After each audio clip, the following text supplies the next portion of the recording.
why baseball is no longer considered the most popular sport in the world. Subscribe to the channel and comment down below saying, "I subscribe" to enter this month's shoutout giveaway. It was Major League Baseball with the touch of the suburban mall and county fair, giant food courts, water slides, and various other forms of family entertainment. There were giant scoreboards that shot fireworks off into the night sky and jumbotrons designed to mesmerize the masses between innings. The nostalgia trap. Elements of nostalgia abounded. Old-fashioned ads were placed on the outfield walls, and existing buildings were incorporated into the complexes, i.e. Baltimore and San Diego. Throwback days have become yearly occurrences on the schedule. With apologies to Shakespeare, if what's past is prologue, nowhere is that more true than Major League Baseball, MLB. I'm guilty of the nostalgia trap myself. The memories will be so thick, they'll have to brush them away from their faces.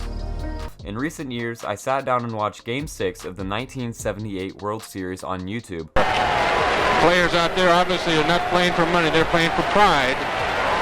Professional pride. It's one of the beautiful things in this country. What prompted me to do that? I don't know. I was homesick from work. Maybe it was the death of Dodger pitcher Bob Welch. I became transfixed from the pregame to the locker room trophy presentation. Joe Garrigola and Tony Kubek called the game while Kurt Gowdy was the sideline guy in the dugout. Can you imagine someone of Gowdy's stature doing sideline work today? Picture someone like Jim Nantz, considered to be at the top of his profession, in a dugout asking a player, "How's the ankle?" Such was the importance of the World Series. I remember watching the game that night with my family 37 years ago. Even my mother joined us, and she hated baseball, but it was the World Series. She would always comment to my father when Thurman Manson came to the plate, "There's Thurm, John." We were big fans of the Yankee captain. As I sat reliving the game, seeing him on the screen was sad. Bench on the field, Yankees are the champions. Every time he came up to the bat or blocked a ball in the dirt, I kept thinking about his death 10 months later. My wife thought I was crazy. I gave her the same response she gives me when I ask her why she is watching Pride and Prejudice for the 20th time. You don't get it. This field, this game, it's a part of our past, Ray.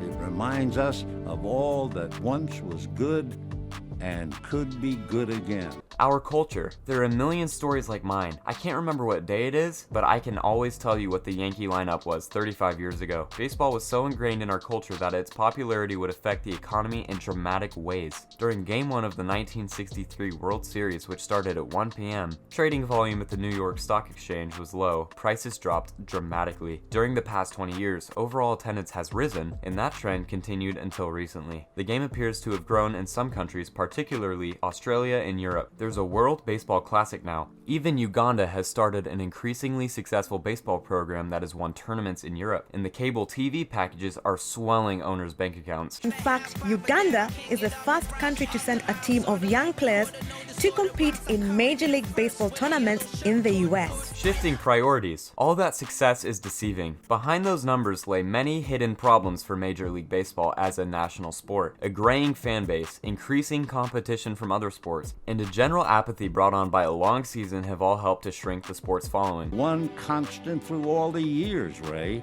has been baseball. More money for less work. Players get paid more, but do less. Whole careers are spent as a DH. Nobody seems to care if you strike out anymore as long as you can pop 40 homers. Having a high fielding percentage is considered old school. And go ahead and ask someone to lay down a bunt. You may as well ask them to reprogram a supercomputer. Relief pitchers can come in for one batter a game. A left-handed middle relief pitcher can work 3 times a week, pitch to 3 batters, and make $1 million a year. I don't begrudge anyone getting paid, but there's a tipping point for the equilibrium between input and output. 2014, pitcher Josh Johnson signed a 1-year, $8 million contract, but he didn't throw a single pitch that year and still earned the full $8 million he was owed. Longer games. There's one more downside to all the pitching changes. The games are longer, much longer. A half inning late in the game could take 30 to 40 minutes. The average length of a game remains just over 3 hours. That business model cannot be sustained. 3 hours and 8 minutes. It would be one thing if those 3-hour games were action-packed, but actually both hits and runs per game are down in recent years. Empty seats. Empty seats can be seen everywhere on weekday nights. Take a look at a Yankee game. The sections between first and third are vacant even on weekends because the average fan can't afford them.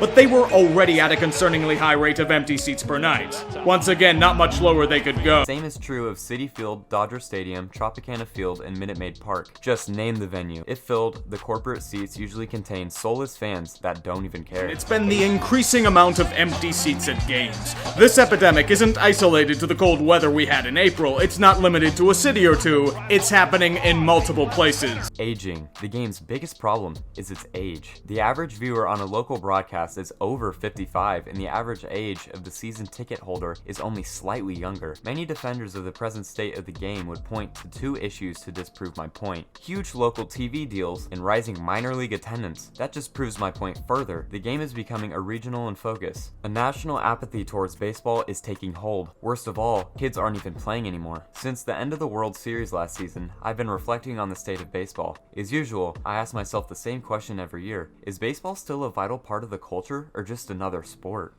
America has rolled by like an army of steamrollers. It has been erased like a blackboard, rebuilt and erased again. Youth in retreat. The baseball fields near my house lay empty on hot summer days, except for the occasional church softball games. The park that surrounds them is even devoid of kids most of the year. The fast-flowing river is all you can hear. The sound of a ball hitting my bat, whether it be wood, aluminum, and even wiffle, that was so much a part of my childhood, is missing. Not even 1 in 12 calls baseball his or her favorite sport.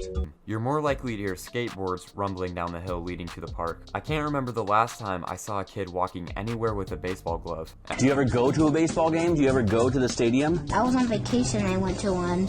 It was so boring that I fell asleep. MLB has apparently taken notice. New commissioner Rob Manfred said recently in the Wall Street Journal that the biggest predictor of fan avidity as an adult is whether you played the game. Participation is key, but the world has changed very rapidly and apparently kids have moved on for good.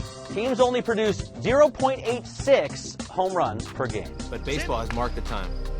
Good. This brings us to the end of our video. I hope you enjoyed it. Hit like if you did, and don't forget to subscribe to our channel so that you don't miss out on any of our future videos. Also, watch the 2 videos that are on your screen because I'm sure you'll love them. With that, I'll see you in the next video.